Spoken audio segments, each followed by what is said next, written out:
এখানে সেখানে পড়ে আছে অসংখ্য প্লাস্টিক, যার বেশিরভাগই ফেলে দেওয়া বা ব্যবহার অনুপযোগী। কাগজে কলমে এসব প্লাস্টিককে বর্জ্য বলা হলেও আসলে কি তাই, সে প্রশ্ন আসছে সামনে।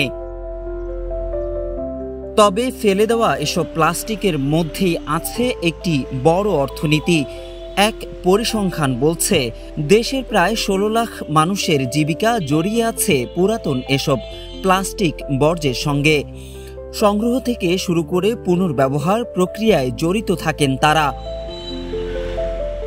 প্লাস্টিক সহজেই পরিবেশের সঙ্গে না মেশায় এটি মাটি, পানি ও বায়ু দূষণ করে। সর্বত্র অতিরিক্ত প্লাস্টিক ব্যবহারের ফলে মানব দেহের মস্তিষ্কে মাইক্রোপ্লাস্টিকের উপস্থিতি পেয়েছেন গবেষকরা।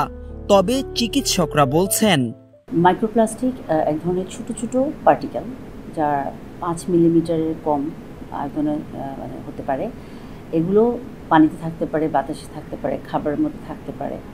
তো এগুলো আমাদের শরীরের জন্য খুবই ক্ষতিকারক। শরীরে বিভিন্ন যে অর্গানসগুলো আছে আমাদের, যেমন ব্রেন থেকে শুরু করে গাটস, আমাদের কী বলে খাদ্যতন্ত্র যেটা, তারপরে হলো গিয়ে আমাদের যে শ্বাসতন্ত্র, সব কিছুর মধ্যে এগুলো যে ছোটো ছোটো পার্টিকেলগুলো যে প্রত্যেকটা অঙ্গের শরীরের এবং কোষের মধ্যে ঢুকেও আমাদের ক্ষতি করতে পারে। এক্সট্রিম মশার কয়েল প্ল্যান্ট ফাইবার দিয়ে তৈরি, ডেঙ্গু, চিকুনগুনিয়া বাহি সহ যে কোনো মশার বিরুদ্ধে দেয় এক্সট্রিম সুরক্ষা। প্রতিনিয়ত ব্যবহারের পর ফেলে দেওয়া প্লাস্টিক পরিবেশের জন্য বড় একটি সমস্যা, যা মাঝে মধ্যেই বন্ধ করে দেয় পয়নালা এবং ভোগান্তিতে পড়েন নগরবাসী।